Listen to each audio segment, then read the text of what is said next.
بسم الله magacayga maxamed cali xalaal waaye taliyaha kooxda band musico qalabkan isaga oo muusikada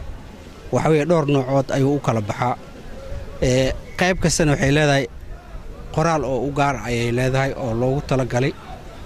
isla markaasna waa dad raggan dhalinyarada oo cusub waa jiil cusub hadda aan soo saarnay ay ku soo dadaadeen odayaasha hadda garbeeda taagan iyo odayaal kaleento hadda yani mataqaanaa xaalad caafimaad ahaan inaaga maqan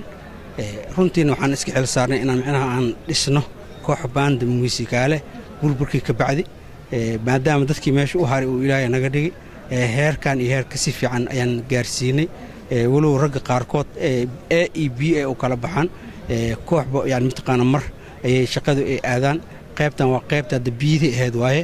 qaybtii aad way qayb yani shaqaynaysa oo yani howlo ayaamahan koowda luuli iyo mataqaanaa 26 juun ku mashquulsanayeen ahaayeen nasasho yar baan siinay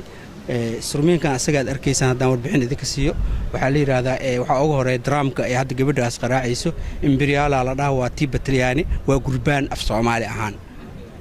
ahaantaas weyn waxaa la dhahaa imperiale ingiriis ahna base drum aa la dhahaa laakiin annaga waxaan naqaan ahaanta soomaali ahaan haanta weyn ee gurbaanka qaybta kalento labada lagu qaraacayo talyaani ah waxaa la yidhahdaa manisriale laakiinse waa ingiriis markaa leena waxaa weye waa drum korneeto ayaa la yidhahdaa waa carab waa middo ugu cod dheer waaye waxay yeerisaa ayada yani murtida oo heesta markaas aan tumayno ayay tuntaa waxaa jirta garliinka wuxuu yeeriyaa carabdhow ayuu u qaabilsan yahay